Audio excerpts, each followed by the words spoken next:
আসসালামু আলাইকুম, কেমন আছেন সবাই? আই হোপ সবাই ভালো আছেন। আলহামদুলিল্লাহ আমরাও মোটামুটি ভালোই আছি।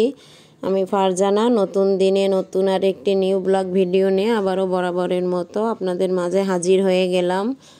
ভিডিওটা স্টার্ট করেছি অনেক সকাল থেকে, ভোরবেলা ঘুম থেকে উঠে এই যে রান্নাঘরে চলে আসলাম। এসে ডিম ভাজি করে নিচ্ছিলাম। ছেলের আজকে পরীক্ষা আছে, এজন্য সকাল সকালই ঘুম থেকে উঠে পড়েছি। আজকে কিন্তু আমি টমেটো, মরিচ, পেঁয়াজ দিয়ে ডিম ভাজি করে নিচ্ছি। ডিম ভাজির ভিতর কিন্তু টমেটো দিলে খেতে কিন্তু ভালোই লাগে।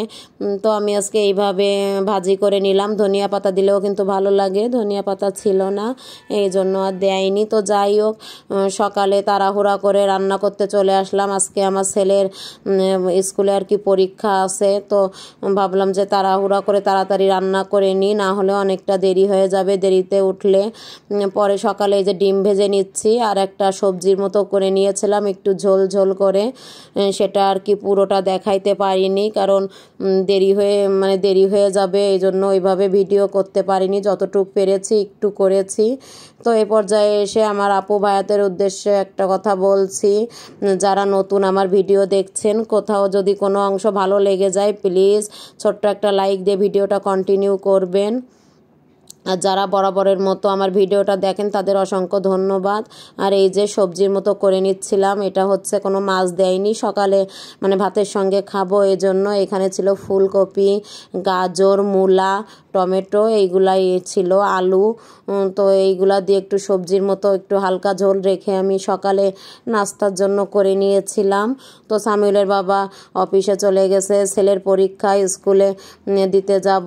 তো তার আগে দুপুরে রান্নাটাও একবারে চড়িয়ে দিয়েছি, যেহেতু ছেলের পরীক্ষা, আজকে একটু আসতে দেরি হবে, স্কুলে থাকতে হবে, এই জন্য আর কি তাড়াতাড়ি রান্নাটা করে নিচ্ছিলাম। এই জন্য অনেক সকাল সকাল কিন্তু ঘুম থেকে উঠে পড়েছি। এখানে আমি সিমের বিচি রান্না করব আজকে।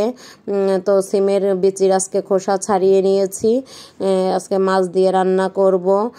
তো আমার আপু ভাইয়াদের উদ্দেশ্যে একটা কথা বলতে চাই, আপনারা কিন্তু অনেকেই দেখা যাচ্ছে ভিডিও দেখেন, লাইক দিতে ভুলে যান।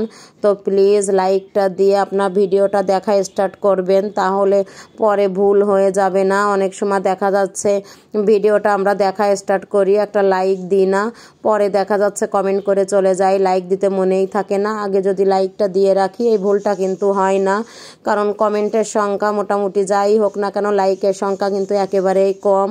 কারণ আপনার একটা লাইকই কিন্তু আমার ভিডিও বানাতে আরও উৎসাহ করে, এবং একটা লাইকই আরও অনেকজনের কাছে পৌঁছয়ে দিতে আর কি সাহায্য করে। আমরা যদি সবাইকে সাপোর্ট না করি তাহলে কিন্তু আমরা এগোতে পারবো না। ভিডিও এত কষ্ট করে করি, তারপরে দেখা যাচ্ছে লাইক কমেন্ট, তারপরে লাইক কমেন্ট থাকে না, ভিউ থাকে না, অনেক কষ্ট লাগে। কারণ আমরা সবাই জানি, সবাই কষ্ট করি, যারা আমরা ইউটিউবে কাজ করি প্রত্যেকেই জানেন যে কতটা কষ্ট হয়। অনেক সময় ধরে এই যে ভিডিও এডিট করা, ভিডিওতে ভয়েস দেয়া, এগুলো কিন্তু অনেক প্যারার কাজ। ভিডিও দেখা এত কষ্ট করে যদি করার পরেও কেউ না দেখে, ভিউ না হয়, লাইক না করে, কেউ কমেন্ট না করে, অনেক কষ্ট লাগে কিন্তু। কারণ আমরা সবাই জানি, সবাই তো এত কষ্ট করে ছাড়ি, একটা লাইক কমেন্ট ভিউ হবে, এই জন্য না হলে কতটা কষ্ট লাগে আমরা তো জানি। তো প্লিজ আপনারা এমনটি করবেন না। আমরা সবাই কিন্তু সবাইকে সাপোর্ট না করলে সামনের দিকে যেতে পারবো না কেউই। দয়া করে সবাইকে সাপোর্ট করবেন, শুধু আমাকে না, সবাই ভিডিও দেখার সময় একটা লাইক দিয়ে ভিডিওটা অন্তত পুরোটা না পারেন অর্ধেকটা দেখেন।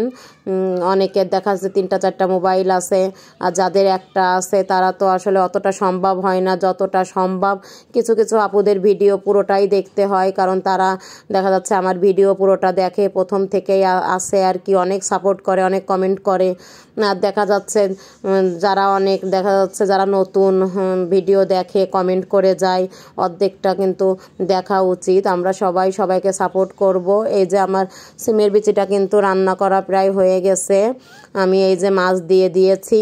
আর একটা কথা বলতে চাই, সেটা হচ্ছে অনেকেই স্প্যাম কমেন্ট করেন ভিডিওতে এসে, বন্ধু হয়েছি, বন্ধু হতে চাই, আমাকে বন্ধু করে নিও, আমার ভিডিও থেকে ঘুরে এসো, মানে অনেক রকমের স্প্যাম কমেন্ট করেন।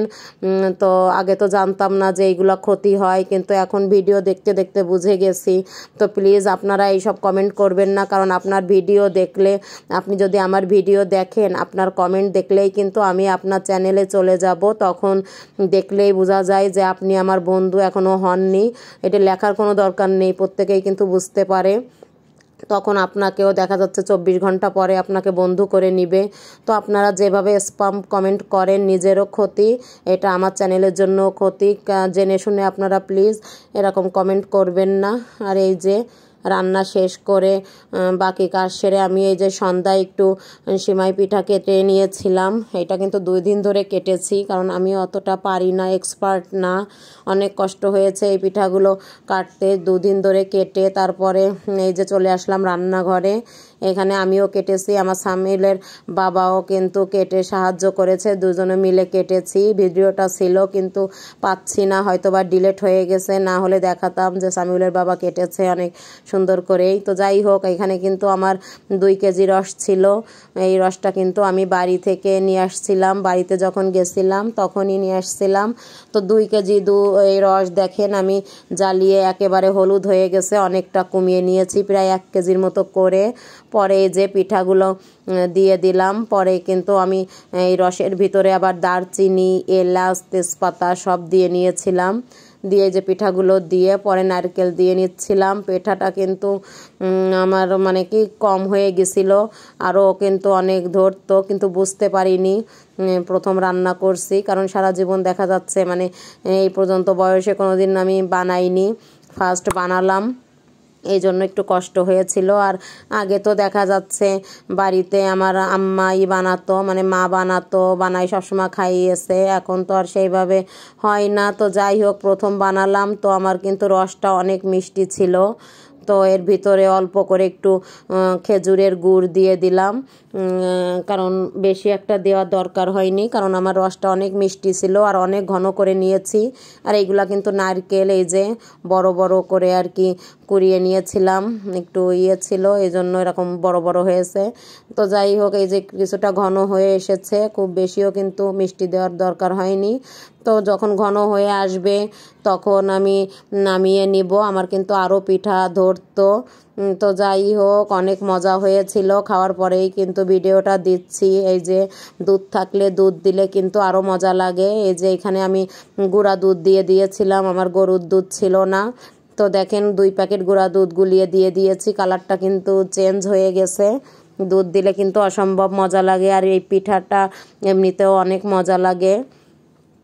শুধু দুধ দিয়েও রান্না করা যায়, আমার যেহেতু আমি রেখে দিয়েছিলাম খেজুরের রস, যে আমি এইভাবে রান্না করব, এই জন্য আর কি রান্না করে নিচ্ছিলাম। তো এই যে ঘন হয়ে এসেছে, একটু ঘন হয়ে আসলে নামিয়ে নিব, আরও একটু ঘন করে নিব আর কি।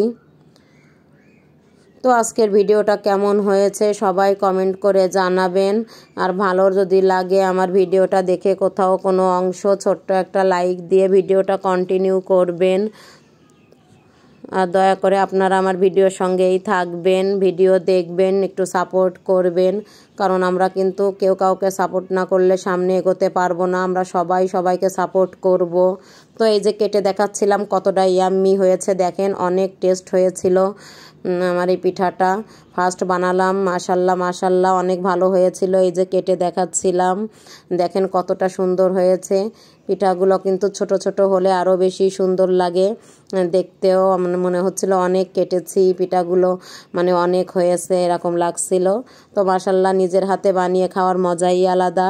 তো এই যে বানিয়ে ফেললাম, একটু রস রাখতেই কিন্তু আমি নামিয়ে নিয়েছি, কারণ দেখা যাচ্ছে যখন ঠান্ডা হয়ে যাবে আরও কিন্তু কিছুটা টেনে যাবে, এই জন্য আমি এই যে অবস্থা থাকতেই নামিয়ে নিলাম।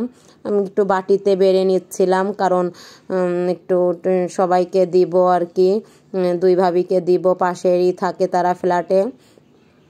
তো এই যে আলাদা আলাদা করে আমি বাটিতেও কেটে নিচ্ছিলাম। তো আমি একটু খেয়েও দেখছিলাম কেমন হয়েছে, অনেক মজা কিন্তু হয়েছিল। এই যে আমি বেড়ে নিয়েছি বাটিতে করে। তো কেমন লাগলো আজকের ভিডিওটা? যদি ভালো লাগে ছোট্ট একটা লাইক দিয়ে ভিডিওটা কন্টিনিউ করবেন। আপনাদের কাছে অনুরোধ রইল, সবাই ভালো থাকবেন, সুস্থ থাকবেন, আমাদের জন্য দোয়া করবেন। আল্লাহ হাফেজ।